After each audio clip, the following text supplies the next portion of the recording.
Bem-vindos a todos. E de muito, apesar do frio, de muito calor, de muito aconchego, de muito acolhimento, esse é o propósito. O propósito dessa casa é acolher a todos. Vocês vão perceber que aqui existe uma luz muito intensa, uma energia muito intensa, que somada à energia de cada um de vocês, faz com que nós consigamos fazer o nosso trabalho da maneira mais proveitosa possível. Para começar, vamos cada um de nós relaxar, para que o relaxamento seja uma preparação para a cromoterapia, para a palestra que virá, e em seguida para a cromoterapia.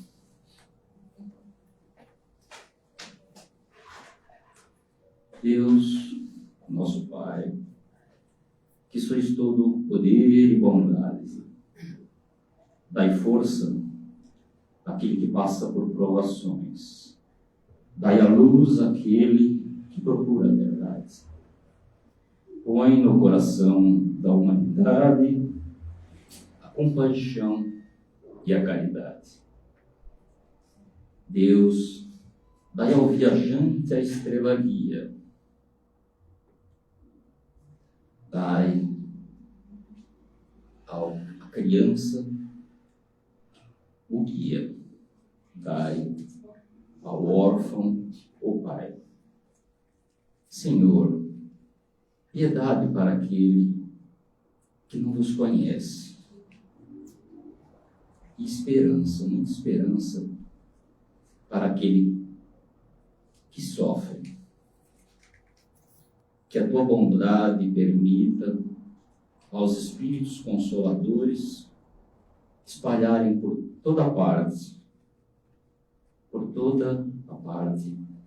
a paz, a fé e a esperança. Com as bênçãos do Mestre Jesus, que assim seja. Vamos seguir com a palestra, em seguida, o campeão.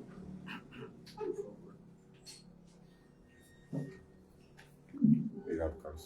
Bom, boa noite então para todos, né? Nós aqui estamos para falar do capítulo 173 do livro Pão Nosso, que é a referência que o nosso companheiro Clóvis utiliza nas palestras de quarta-feira. A mensagem 173 denomina-se Como Testemunhar, e faz uma apreciação do Espírito Emmanuel, que é o autor da mensagem, sobre a situação, evidentemente, de que a Terra se ressente de ainda ser um planeta dentro da classificação hipotética desenvolvida e apresentada no capítulo 3 do Evangelho segundo o Espiritismo, o mundo de expiação e provas. Essa classificação tem 5 níveis, né? O mundo primitivo, o mundo de expiação e provas, o mundo de regeneração, o mundo feliz e o mundo superior. Então a Terra está só no 2º degrau. O que caracteriza cada um desses mundos, ou essa classificação hipotética, é o tipo de espírito que habita nesses planetas. Graças ao Espiritismo, hoje nós sabemos que o planeta Terra é um planeta que mantém prisioneiros 22 bilhões de espíritos entre encarnados e desencarnados, né? E, na verdade, além de serem prisioneiros, eles são doentes da alma, que estão sendo tratados no hospital, que é a própria Terra, através das situações que cada um vivencia. E, ao mesmo tempo, ele é uma escola, porque aqui nós estamos aprendendo a conhecer-nos e também conhecer o sentido da vida, que nos é oferecido de maneira objetiva e clara através do Espiritismo, dizendo que esse é um planeta onde nós vamos construindo a nossa identidade superior através da renúncia de nós mesmos, né? Então, como testemunhar, diz que Jesus não vai conseguir mudar isso aqui sozinho. Na realidade, ele conta com todos aqueles que puderem se integrar no trabalho de fazê-lo, mas, na verdade, a gente tem muito conhecimento, até talvez tenha exercido alguma tarefa, alguma lição nessa área, né? de dominar, de controlar, de exigir, de muitas vezes fugir daquilo que realmente importa, porque nós sabemos que a porta de saída nos aguarda, né? Todos nós estamos com os dias contados, já que sabemos que a nossa longevidade não é muito longa, e ao sairmos daqui, retornaremos para a realidade espiritual de onde saímos um dia para aquele inferno.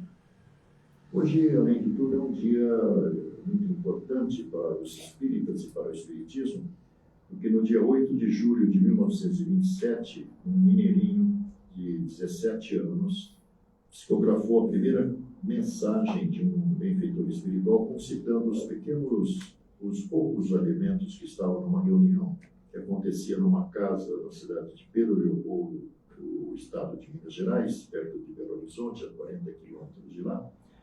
E, na realidade, ele confessou no futuro, né, que agora já é passado, que nessa noite estava frio e Pedro Leopoldo, era uma sexta-feira, na casa modesta em que eles estavam, ele e a dona Carmen Perácio, que foi a iniciadora dele na tarefa da mediunidade, em dado momento ela pediu para que ele pegasse umas folhas de papel que estavam ali sobre a mesa, mais um lápis e se concentrasse. Segundo ele, nesse momento, ele sentiu-se aquecer, porque ele estava lá muito bem agasalhado, né? Porque ele era uma família pobre mesmo, né? E o seu corpo se aqueceu e, ao mesmo tempo, ele sentiu-se expandir. E, na medida que se expandia, via que o telhado em cima da pequena casa não tinha forração, evidentemente, né?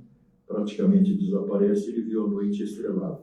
Enquanto isso, o seu braço celeremente corria sobre a folha de papel uma mensagem de 17 páginas psicografadas, assinada por um espírito amigo. Presume-se que seja o espírito Emmanuel, que ele só vai conhecer objetivamente em 1931, numa reunião de preces que ele fazia todos os domingos à tarde com duas senhoras lá de Pedro Leopoldo. Porém, naquela tarde elas não puderam ir, ele foi só. Então, depois dos estudos do Evangelho que ele fazia, meditando a respeito da lição que evidentemente estava em falta, ele viu uma luz diante dele, à distância, e essa luz foi se aproximando, e na medida que se aproximava, assumiu os contornos a princípio de uma cruz. Quanto mais próximo, mais se definiu como um senhor, um padre, um ancião já, né? E se identifica como sendo um velho amigo de outras eras que estava ali junto dele para que eles pudessem iniciar uma tarefa que haviam combinado antes dele se fazer materializado aqui, encarnado aqui na nossa dimensão. A conversa, na realidade, revelou a ele que ele tinha um compromisso com a produção de livros junto desse benfeitor, que afirmou ser um espírito chamado Emmanuel. E mais à frente, a partir de 1939, vai contar algo das suas vidas passadas e também da relação que ele tinha com esse mineiro, né, esse tal de Chico Xavier. E essas revelações sugeriram que eles tinham vivenciado na época de Jesus, em Roma, a personalidade de um indivíduo que era senador da República, herdeiro da condição de político, né, porque o avô dele já tinha sido político, e ele, na verdade, tinha uma filha doente. Essa filha chamava-se Flávia. Segundo informações, os médicos da época disseram que ela não tinha muita possibilidade de sobrevivência dentro da análise que eles fizeram, o diagnóstico que apresentaram. A única solução era irem para um local onde a temperatura fosse melhor. E, autorizado pelo imperador, ao qual ele se reportava, eles foram parar em Cafarnaum. Não é, talvez, coincidência, porque Cafarnaum é o momento e é o ponto onde Jesus começa a sua tarefa, né? E ali, na realidade, a caminho daquela localidade, ele vai comprar 2 escravas, e uma das quais teria a incumbência de ser a pajem lá da Lívia, né, que estava doente, uma menina, e não tinha um segundo filho, né? E, na realidade, o que acontece é que essa menina vai ouvir um dia essa escrava chamada Nana conversando com a sua mãe a a respeito do personagem que estava causando um pouco de desassossego, principalmente no Sinédrio, que era a igreja dominante naquela região, onde os judeus professavam a sua fé.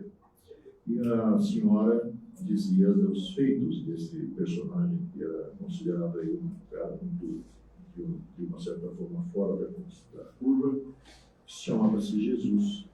A Lívia, que era a esposa do Públio Lentulus, a mãe da Flávia, ficou empolgada com a história, né? Segundo a narrativa que está no livro 2 mil anos, em dado momento, conversando com a sua escrava, ouvindo falar de Jesus, entra no ambiente, no quarto da Flávia, justamente o senador orgulhoso, o tal Públio Lentulus, que é o Emmanuel, que é esse padre que ele conheceu agora, ou reconheceu, ou reencontrou no século XX, lá nas cercanias da cidade de Pedro Leopoldo, naquela tarde de domingo, né? Então, o que aconteceu foi que ele fica assim muito incomodado com o fato da esposa estar conversando com tanta proximidade, tanta liberdade com a serva, dá-lhe uma enquadrada, põe a serva para fora do ambiente, a Lívia muito provavelmente ofendida e abalada com aquilo que aconteceu, ela também se retira e o pai pergunta para a menina por que ela estava se entregando gradualmente à morte, né? E ele poderia, inclusive, mandar vir de Roma os brinquedos mais modernos que pudessem, talvez, reanimá-la, fazer com que ela ressurgisse a vida que ela queria, né? E aí ela, na verdade, levanta a mão, levanta o dedo e fala que queria Jesus. Para o senador foi um choque, né? Foi uma pancada. Mas como ele havia prometido que faria qualquer coisa que ela pedisse, ele não teve outra alternativa senão mudar de roupa para uma roupa mais modesta do que aquela que ele vestia habitualmente e sair na direção da rua, e certamente ele sabia que Jesus passaria, porque ele ampliava tudo o que acontecia em Cafarnaum. E em dado momento, a meio caminho, ele já estava assim, meio que ensimesmado, porque há alguns dias ele vinha tido alguns sonhos estranhos, onde vivia uma discussão entre políticos, um dos quais ele identificou como sendo o avô dele. Ele era Públio Lentulus Sura, que era neto do Públio Lentulus Cornélius, né? E aí o que vai acontecer é que, em dado momento, ele ouve um burburinho, está encostado lá numa pedra e no meio do grupo que vinha se dirigindo, passando por ali, está nada mais nada menos do que Jesus. Estaca diante dele e ele não consegue articular palavra, tal envolvimento daquele magnetismo extraordinário do mestre, e na realidade Jesus dialoga com ele, ou melhor, monologa com ele, né? Ele não fala nada, e Jesus, usando apenas a sua capacidade mental, consegue conversar com ele, começando por uma pergunta incômoda, né? Senador, por que me procuras na calada da noite? Melhor que o fizestes à luz do dia. E aí vai acontecer uma série de fatos, né, que estão descritos no capítulo 5 do livro Há 2 mil anos. É o princípio de uma narrativa a respeito da vida desse espírito chamado Emmanuel, no nosso conhecimento recente, né, que agora dizem que está encarnado no interior de São Paulo.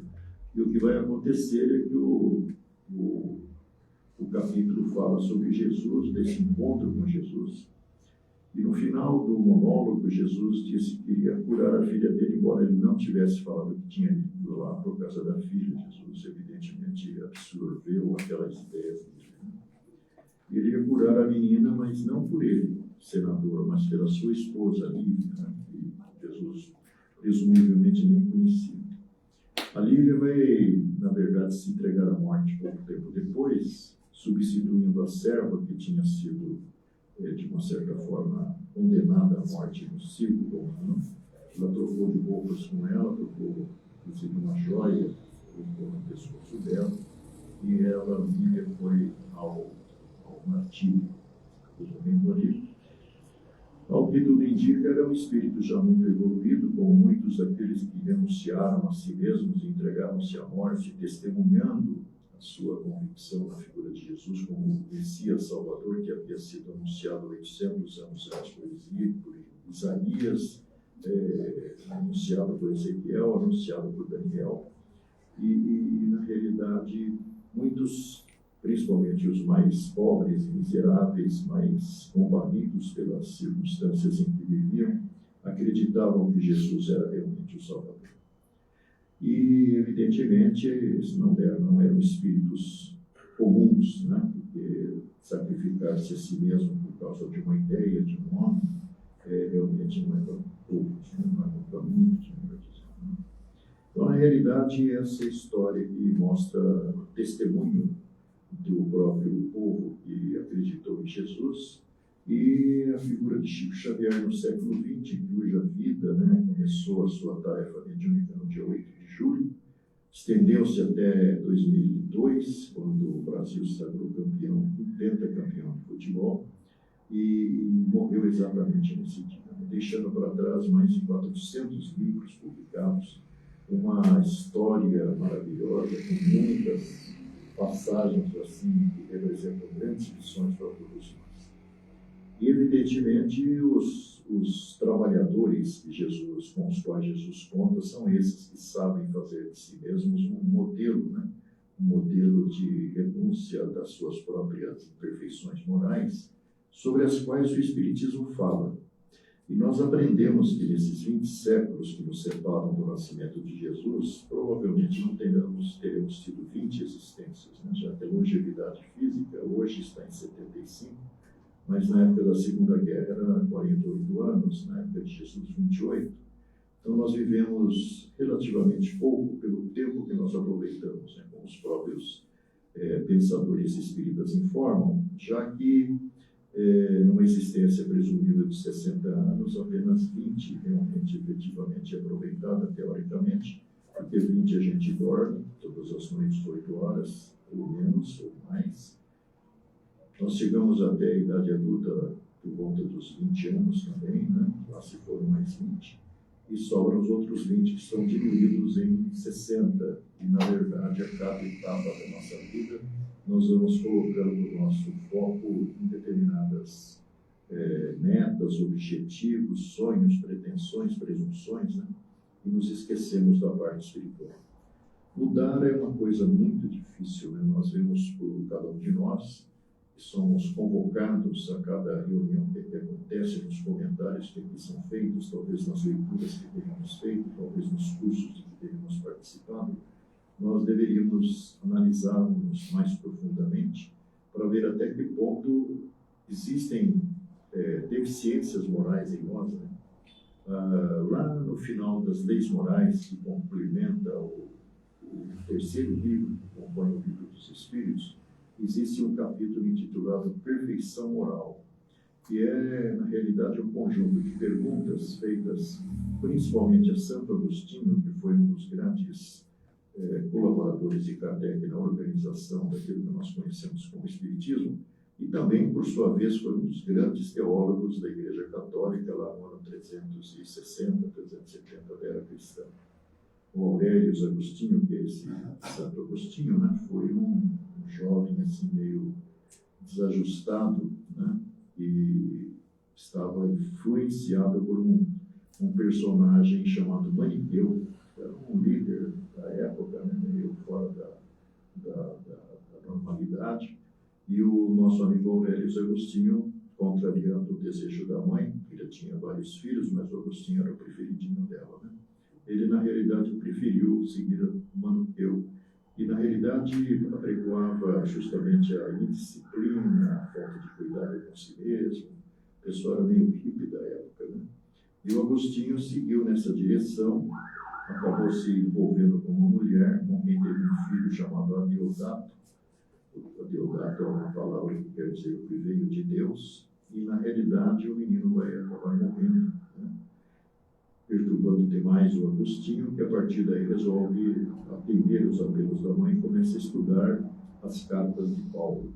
E por conta das cartas de Paulo, ele acaba realmente se convertendo ao catolicismo, e a partir daí começa ao lado de São Tomás de Aquino se transformar num dos grandes pensadores dos princípios, dos dogmas da Igreja Católica, que prevalecem até hoje, né?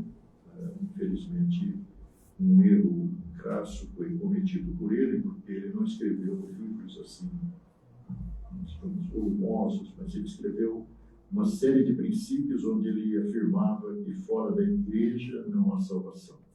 E também não é uma verdade, né? Porque existem muitas profissões de fé no mundo, principalmente hoje, e aquela afirmação do Paulo que está contida no Evangelho segundo o Espiritismo se tornou a legenda do Espiritismo evangélico, vamos dizer assim, né? Fora da caridade não há salvação, é que contempla todas as escolas religiosas e não estabelece discriminações, não cria muitas vezes a intolerância religiosa, e foi motivo de muitas tragédias acontecidas na Idade Média, por exemplo, na noite de São Bartolomeu, que foi o massacre dos protestantes em Paris, na noite de 24 de agosto de 1572, projetando para o futuro karmas difíceis de serem enfrentados, como aquele enfrentado pela Dona Esmeralda Bittencourt, que foi uma grande amiga de Chico Xavier no século XX, mas também foi protetora dele naquela ocasião, né, onde ele era uma menina ainda. E essa defesa de Nemours, que é a Esmeralda Bittencourt no século XX, foi justamente a que fez a cabeça da rainha Catarina de Médicis para deflagrar aquela matança toda, né, aproveitando a presença na cidade de Paris dos seguidores do indivíduo lá que ia casar com a filha dela, a Margot, o Henrique de Navarra, espanhol, que era simpatizante do protestantismo de Martinho Lutero.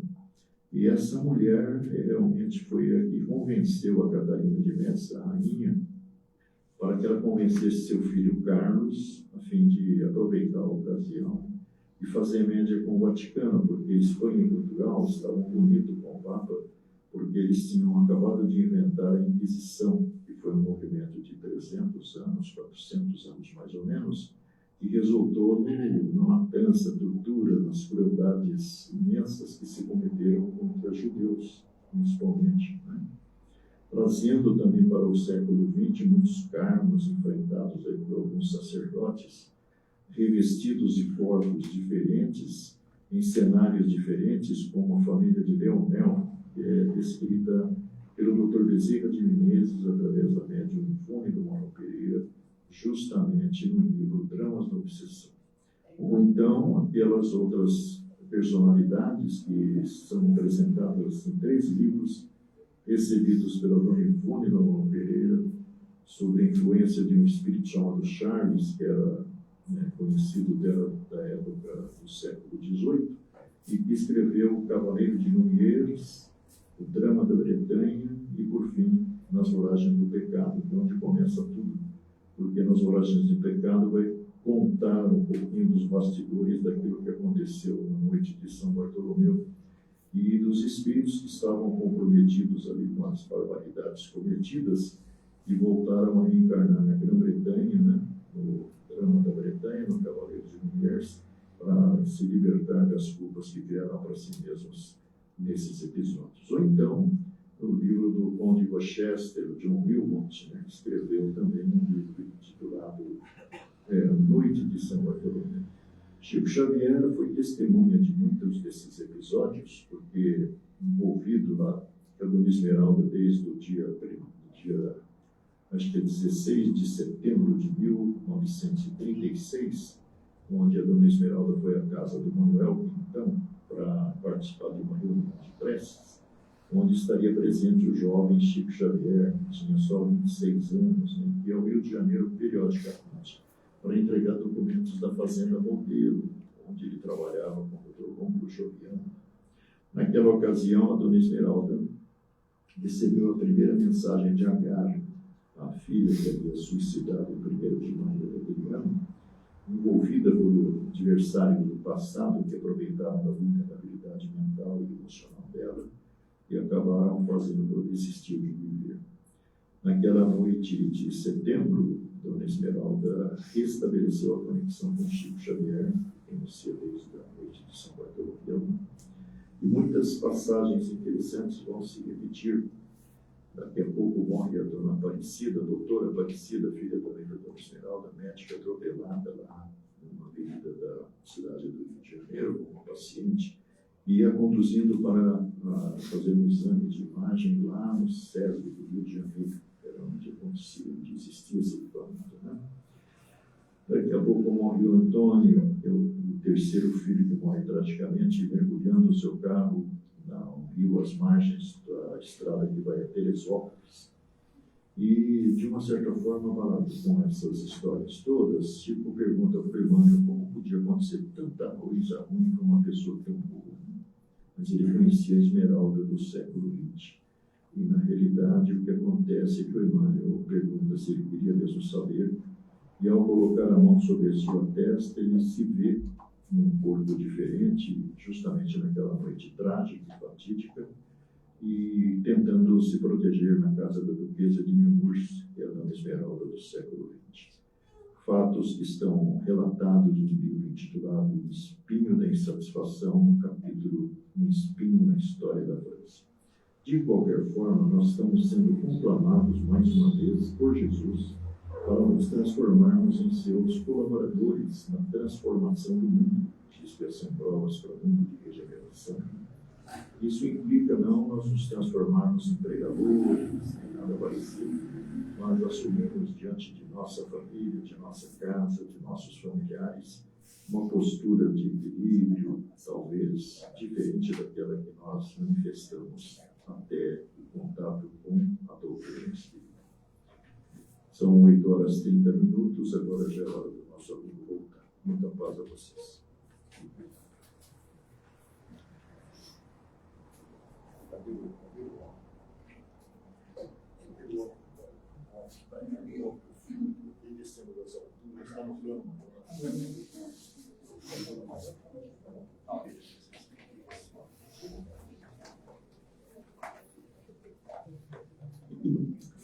Olá.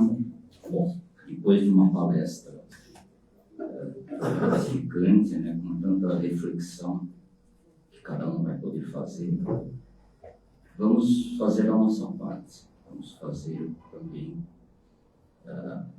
fechando os olhos, assim achar melhor, para que nós possamos irradiar, vibrar de energia e luz para todos os necessitados, começando pela paz mundial. Que os países em conflito tenham em seus governantes a noção de que a paz é o melhor caminho a seguir. Que todos os países em conflito, seus governantes possam chegar a um acordo para que a paz volte e deixe de flagelar todo esse povo que é o que sofre, o que mais sofre nessas situações de guerra. Vamos vibrar também pelos flagelados dos terremotos, em especial da Venezuela, onde muitos pereceram.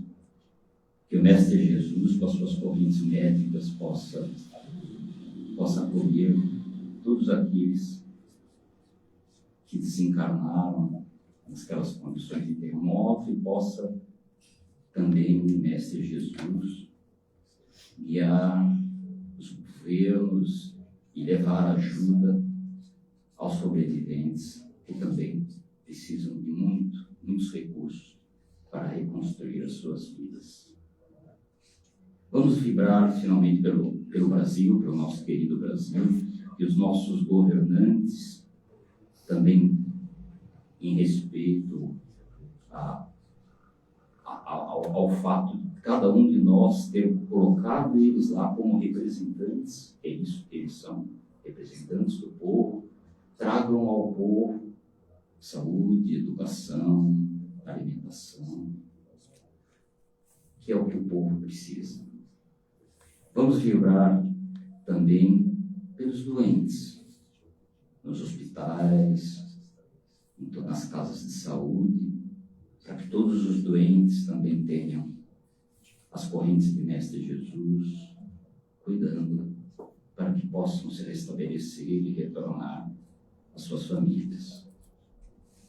Vamos vibrar, irradiar muita energia também para os moradores de rua, que, principalmente com a vinda do frio, sofrem muito e precisam de acolhimento, né, por parte da população, e que o Mestre Jesus também possa, com seu manto, aquecê-los. Vamos vibrar pelos nossos familiares, pela nossa família, que essa energia e essa luz possa entrar também nos nossos lares, nas nossas casas, e fazer uma limpeza, uma esterilização de todos os miasmas e eventuais obsessores que lá estão, para que eles sejam encaminhados, atendidos. Que o Mestre Jesus cuide de todos. Vamos irradiar, vibrar muito, muito, por nós mesmos também, por cada um de nós, que possamos fazer a nossa reforma íntima, tornando-nos cada dia melhores, mais merecedores da condição de filhos de Deus.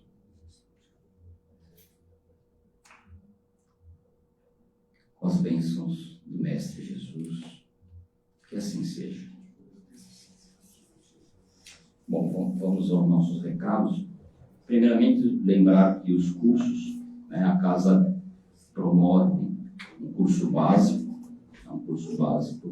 que é toda terça-feira o professor Carlos Alberto Cabeça faz o curso básico, que normalmente é feito online, agora é feito online, então quem estiver interessado em fazer o curso básico pode se inscrever com a Tereza, e todas as terças-feiras é feito o curso básico. Terminado o curso básico, quem tiver interesse, às quartas-feiras, tá, com o Cláudio Miro, tem o POEM. Tá?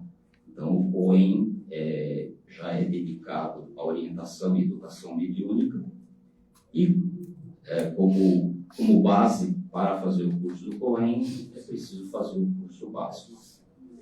A inscrição também é com a Tereza. Tá? Bom, lembrando que temos uma biblioteca, né? A biblioteca na parte do andar superior, tem mais de 1000 títulos. Vocês podem tirar proveito de romances, de livros históricos, livros que exploram toda a parte do espiritismo de uma maneira que todos entendam e da maneira que cada um gosta, através de um romance ou através de livros didáticos. Bom, lembrando que o bazar, né, na saída tem um bazar. Esse bazar, todos os produtos que são adquiridos nesse bazar vão ser revertidos em cestas básicas. Tá? Basicamente são 35 famílias que são ajudadas pela nossa casa. E, então, todas as compras feitas no bazar são revertidas para casa e para a compra dessas cestas básicas. Quem eventualmente quiser ajudar na forma de alimentos para criar essas cestas básicas, no quadro branco tem uma lista de alimentos, né, que cada um pode trazer, que puder, e na impossibilidade de trazer algum alimento tem um Pix também, e o que for doado para esse Pix também vai ser revertido nas cestas básicas. As lives, né? Tem essa live que é feita às quartas-feiras, né, às 20 horas, pelo Facebook, e aos domingos, às 20 horas, também tem o Evangelho no Lar, que é feito às 20 horas também, e pelo Facebook. Vocês podem acompanhar sempre tem uma palestra também, muito semelhante ao que vocês assistiram agora. Tá? O tratamento de cura, tá, é feito no último sábado do mês. Então, todos aqueles que eventualmente se julgarem necessitados de um tratamento de cura, o que a gente recomenda é que primeiro agende com a Tereza para passar pelo Cláudio Milo. O Cláudio Milo, ele faz uma triagem, tá? Ele está aqui sempre às quintas-feiras, tá? Amanhã ele vai estar, tá? O Cláudio Milo vai estar aqui. Quem eventualmente quiser passar pela entrevista com o Cláudio Milo, agenda com a Tereza e pode ir passando pelo Cláudio Milo, ele vai indicar qual o melhor tratamento. Que pode ser a cromoterapia, pode ser o tratamento de cura, que é feito no último sábado do mês, é executado no último sábado do mês. Lembrando que o tratamento de cura você tem que, não pode perder, né? Se você perder mais do que dois meses o tratamento de curas, você vai ter que passar de novo pelo Cláudio Miro para ele reagendar o seu tratamento.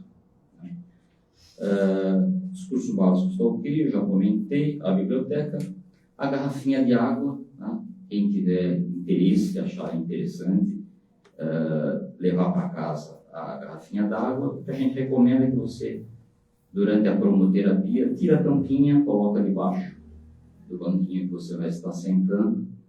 Essas águas vão ser energizadas, vão ser irradiadas com a medicação que é necessário a cada um. Tá? Essa água vocês levam e a gente recomenda que sempre, quando ela estiver no finzinho, né, antes de terminar a água, vocês completam ela. Completem a garrafinha. Por que esse restinho? Porque ele é a receita. Quando você completa de água, vai estar sendo água que você está adicionando, ela vai ser também energizada com os mesmos elementos da água que você deixou do restinho lá, que é o que é necessário a cada um. Por isso ela é individual e ela deve ser utilizada nesse caráter, individualmente. Tá? Cestas básicas, acho que está ok, né? Mais algum detalhe? Então é isso. Tá?